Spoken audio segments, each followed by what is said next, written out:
Au nom du Seigneur Jésus-Christ, je vous salue. Que la paix divine vous soit multipliée. Aujourd'hui, nous allons aborder une exhortation intitulée « Es-tu prêt pour ta gloire ?»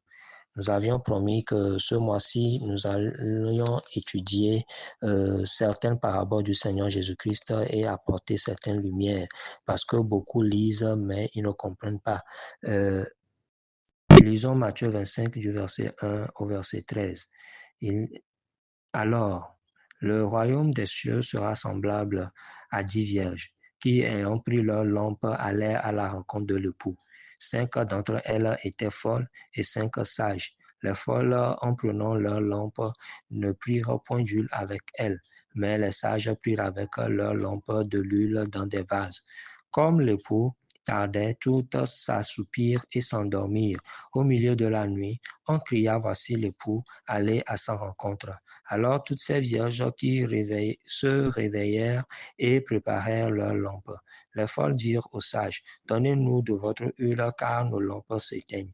Les sages répondirent, non, il n'y en aurait pas assez pour nous et pour vous. Allez plutôt chez ceux qui en vendent et achetez-en pour vous. Pendant qu'elles allaient en acheter, l'époux arriva, celles qui étaient prêtes entrèrent avec lui dans la salle des noces et la porte fut fermée. Plus tard, les autres vierges vinrent et dirent, Seigneur, Seigneur, ouvre-nous. Mais il répondit, je vous le dis en vérité, je ne vous connais pas. Veillez donc, puisque vous ne savez ni le jour ni l'heure. Amen.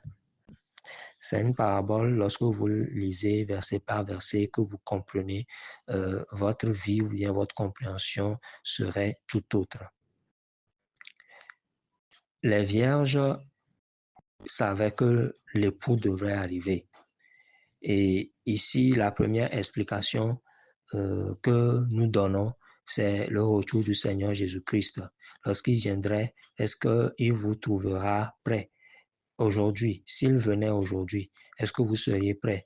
Vous devez changer certaines choses, vous devez poser des actes, vous devez vous éloigner du mal, vous devez changer votre mentalité, vos actions mauvaises. Mais vous dites non l'année prochaine, le mois prochain. Mais maintenant, si en tant que chrétien, vous continuez à faire le mal, à ne pas obéir à Dieu, si Christ venait aujourd'hui, est-ce que vous iriez? Êtes-vous sûr d'aller? Parce qu'on vous a enseigné que dès que vous avez la nouvelle naissance, c'est fini, le paradis est garanti. Nous allons revenir sur cette question après. Mais est-ce que vous êtes sûr d'aller avec ce que vous êtes en train de faire là? Voilà. Donc, la première explication, tout le monde la connaît, puisque l'Église est l'épouse du Christ et l'Église, et donc nous les membres de l'Église, nous espérons le Seigneur Jésus-Christ qui est l'époux, qui viendra et nous faire rentrer dans la salle des noces qui est le paradis et nous serions avec lui. Ceux qui seraient restés dans la folie n'iraient pas avec lui. Mais aujourd'hui, nous allons voir une autre conception de la chose, nous allons toucher un autre aspect de cette parabole. Lorsque vous avez l'Esprit de Dieu, que vous vous laissez guider, au cours de vos méditations, l'Esprit va vous révéler des choses même qui ne sont pas écrites, mais se basant sur l'Écriture. C'est pourquoi il faut avoir l'Écriture. Alors, quand on parle ici du royaume des cieux, de quoi s'agit-il? Si vous vous rappelez, le Seigneur Jésus-Christ, quand il a envoyé ses disciples guérir les gens, faire des miracles, il leur a dit, lorsque vous rentrez dans une maison et que vous faites le bien, vous faites ce que vous les aidez, dites-leur, le royaume des cieux s'est approché de vous. Alors, le royaume des cieux ici, dans notre vie, pour votre santé, pour vos finances, pour votre mariage, ce n'est pas au ciel. Le royaume des cieux s'approche de vous. Vous vous rappelez, la dernière fois, nous avons parlé de la parabole du juge inique. À la fin, ce qui est demandé, lorsque le Fils de l'homme viendrait, trouvera-t-il la foi sur la terre? Voilà. Donc, le Fils de l'homme vient chaque jour. L'ange de Dieu vient chaque jour. Mais vous ne le voyez pas, mais lui vous voit. Quand vous avez un immeuble en vitre et que la nuit, toutes les lumières soient éteintes et qu'il y a une fenêtre où vous voyez de la lumière, souvent cela attire l'attention. C'est pour ça que nous conseillons aux gens de se lever la nuit lorsque l'esprit les pousse et de prier, ne serait-ce que quelques minutes. Pourquoi? Parce que dans votre localité, dans votre ville, la majorité des gens dorment. Donc, lorsque vous êtes en train de prier, votre foi, votre ferveur à la prière fait que l'ange de Dieu qui viendrait vous remarquerait et il vous apportera votre bénédiction.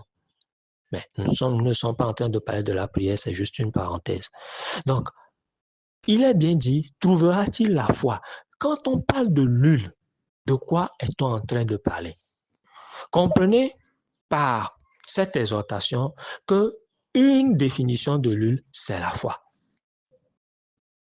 La foi, comment? La foi aux 3 étapes. Nous allons l'aborder le mois prochain, mais nous en avions déjà parlé la dernière fois quand nous parlions de l'âme.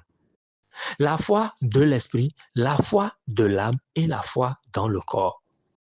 La foi de l'esprit qui vient de ce que nous entendons, de la parole de Christ. Aujourd'hui, est-ce que vous avez écouté la parole de Christ? Aujourd'hui, vous avez mangé, mais est-ce que vous avez mangé la nourriture spirituelle?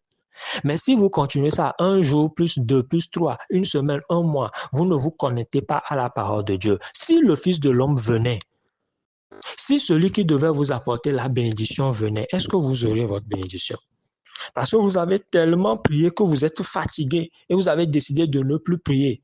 Et non seulement ne plus prier, mais de ne même plus croire. Est-ce que Dieu va le faire? Non, je ne pense pas. Si Dieu pouvait le faire, il l'aurait fait depuis. Si vous pensez ça et que vous vous découragez, votre huile serait finie. Et là, vous aurez un problème. Il est très important que nous nous connections à la parole de Dieu afin de charger notre foi.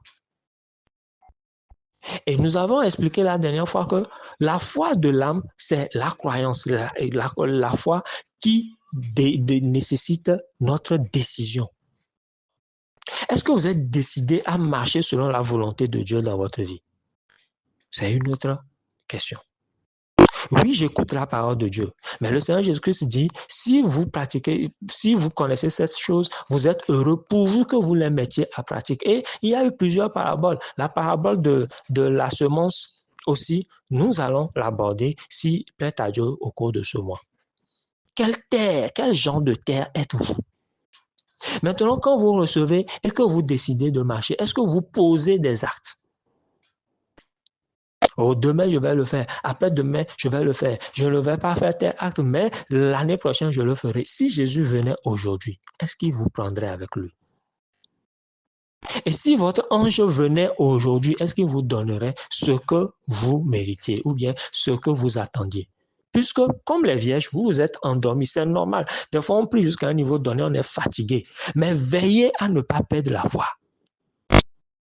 Parce que si vous perdez la foi, l'ange du Seigneur viendra et vous n'allez pas bénéficier de l'avantage là qu'il vous a apporté, la grâce, la bénédiction qu'il vous a apporté. Et l'Écriture dit bien que vous ne savez pas quand il viendra. Nous allons lire Matthieu 24. Matthieu 24, à partir du verset 45. Mais avant cela, lisons le verset 44. Il est écrit, c'est pourquoi vous aussi, tenez-vous prêts, car le Fils de l'homme viendra à l'heure où vous n'y penserez pas. Le verset 43 dit quoi? Sachez-le bien, si le maître de la maison savait à quelle veille de la nuit le voleur doit venir, il veillerait et ne laisserait pas percer sa maison. C'est pourquoi vous aussi tenez-vous prêts, car le Fils de l'homme viendra à l'heure où vous n'y penserez pas. Verset 45 maintenant. Quel est donc le serviteur fidèle et prudent que son maître a établi sur ses gens pour leur donner la nourriture au temps convenable? Heureux ce serviteur que son maître à son arrivée trouvera faisant ainsi. Je vous le dis, il l'établira sur tous ses biens. Mais si c'est un méchant serviteur qui dise en soi en lui-même, mon maître tarde à venir, s'il se met à battre ses compagnons, s'il mange et boit avec les ivrognes, le maître de ce serviteur viendra, le jour où il ne s'y attend pas à l'heure et à l'heure qu'il ne connaît pas. Il le mettra en pièces et lui donnera sa part avec les hypocrites. C'est là qu'il y aura des pleurs et des graissements de dents. Donc, une tâche nous est confiée de la part du Seigneur. Vous devrez peut-être manifester le don de guérison, mais vous traînez à manifester cela. Vous vous dites l'année prochaine, mais vous ne savez pas que le Seigneur en a besoin dans la vie de quelqu'un aujourd'hui. Maintenant, quand l'ange du Seigneur viendra, quand votre maître enverra sa bénédiction, est-ce que vous recevrez cette bénédiction-là ou bien il va vous envoyer parmi les hypocrites? Parce qu'il y a beaucoup d'hypocrites dans la maison de Dieu. Des hypocrites qui disent croire, mais qui ne croient pas vraiment. Des gens qui disent aimer Dieu et aimer leurs frères, mais qui ne le font pas vraiment. Si vous aimez vos frères, vous devrez chaque jour être pressé. Comme l'apôtre Paul dit, je cours. Donc, vous devrez être en train de courir afin de manifester les dons que Dieu a mis en vous au service des autres. Parce que si vous comprenez très bien cette deuxième parabole de Matthieu 24, c'est bien dit que quel est donc le serviteur fidèle et prudent que son maître a établi sur ces gens pour donner la nourriture au temps convenable. Ce n'est pas seulement aux hommes de Dieu que cela s'adresse. L'homme de Dieu, oui, il a la responsabilité de nourrir le peuple de Dieu. Mais si vous, votre rôle, c'est de semer dans l'œuvre de Dieu et que vous ne le faites pas, c'est que Dieu vous a confié son œuvre, Dieu vous a confié des âmes, mais vous avez refusé de manifester ce que vous avez en vous, ce que Dieu a placé en vous au service des âmes qui appartiennent à Christ. Alors, qu'est-ce qui va arriver? Dieu va vous juger comme un hypocrite. Et c'est ce que l'Écriture dit au verset 51. Il le mettra en pièces et lui donnera sa part avec les hypocrites. C'est là où il y aura les pleurs et les graissements de dents. Vous attendez votre santé, mais vous refusez d'œuvrer pour Dieu. Ne serait-ce que peut-être vous avez le don de chant, peut-être que vous avez le don de prophétie, vous avez quelque chose. Et on vous l'a dit, on vous le répète, tout le monde, enfant de Dieu, a quelque chose en lui. Mais il faut le faire. Mais si vous ne le faites pas, lorsque le Seigneur viendra, il va vous demander des comptes. Mais comment il vous demande des comptes sur cette terre? C'est en ne vous donnant pas ce que vous devez recevoir, en vous laissant dans les pleurs, en vous laissant dans l'engraissement de temps. J'ai toujours nuancé cela dans mes enseignements. Avoir une épreuve, souffrir parce que Dieu est en train de vous éprouver est différent de souffrir parce que vous refusez de faire ce que Dieu vous demande. Mais Dieu viendra, l'ange de Dieu viendra quand vous ne vous attendrez pas. Mais lorsqu'il viendra, est-ce qu'il trouvera et vous trouvera en train de faire les œuvres? J'essaie de vous amener dans la foi de l'esprit, la foi de l'âme et les œuvres. C'est pour cela que nous avons pris en compte ces deux paraboles. D'abord, la foi de l'esprit. Écoutez-vous la parole de Dieu. Êtes-vous connecté à Dieu? Donc, vous aurez la foi de l'esprit. Maintenant, avez-vous décidé de marcher selon la parole de Dieu, la foi de l'âme? Mais vous ne pouvez pas croire sans agir. Donc, la foi agit maintenant dans le corps et vous êtes en train de mener des œuvres comme en Matthieu 24 où le serviteur a reçu une responsabilité. Si vous ne faites pas ça, ça veut dire qu'il n'y a pas d'huile ou bien il n'y aura pas assez d'huile pour vous. Parce que le Seigneur tarderait. Peut-être, probablement, parce que dans la vie de plusieurs, le Seigneur est en train de tarder. Mais est-ce que cela veut dire qu'il ne viendra pas? Non. C'est ça l'erreur que les vierges folles ont faite. Elles pensaient que le Seigneur allait arriver vite. Le Seigneur n'est pas arrivé vite. Alors, leur huile était épuisée. Et les autres avaient assez d'huile en réserve pour pouvoir charger leur lampe. Même si vous êtes découragé, même si vous passez par des situations compliquées, de grâce, ayez toujours la foi. Comptez toujours sur Dieu. Et voyez-vous le verset 46 de Matthieu 24. Heureux ce serviteur que son maître à son arrivée trouvera faisant ainsi. Je vous le dis en vérité, il établira sur tous ses biens. L'objectif, donc, de mettre en œuvre la mission que Dieu vous a donnée, de pratiquer l'œuvre que Dieu vous a donnée, le travail, l'onction que vous avez reçue. Tout le monde a une onction.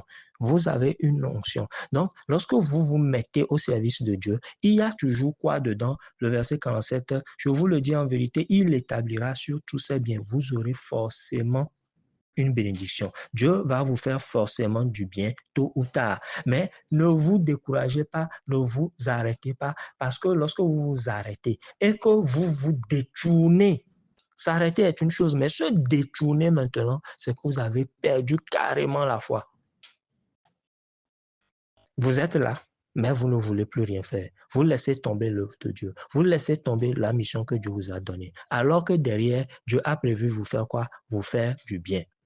Et quand vous lisez le verset 10 de Matthieu 25, la parabole des vierges, vous verrez qu'il est bien écrit, allez en acheter.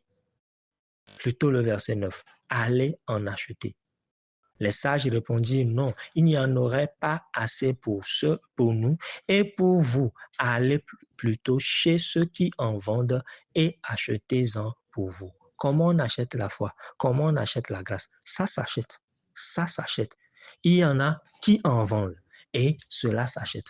Nous allons aborder cela au cours des séminaires, surtout la conférence sur la prospérité. Nous allons apprendre comment on achète la foi pour prospérer. Comment on achète la foi. Et ce pour l'atelier de guérison, nous allons voir aussi comment on achète la grâce pour la guérison. Tout cela s'achète. Vous voyez, lorsque vous ne faites pas attention aux mots, vous ne saurez pas qu'il y a beaucoup de choses qui sont cachées. La gloire de Dieu, c'est de cacher les choses et la gloire des rois, c'est de faire quoi? C'est de déceler le secret de ces choses-là. Donc, que Dieu vous bénisse et que Dieu vous donne la sagesse pour déceler les secrets. Ce que je vous ai dit, ce que je vous ai exposé, je n'ai pas été complet dans tout, mais vous, le Saint-Esprit peut vous guider si vous le voulez, vous conduire dans les attitudes, dans des précisions que moi, je n'ai pas pu vous donner à cause du temps. Par rapport au temps, nous allons nous arrêter ici. Que Dieu vous bénisse et vous garde. À la prochaine.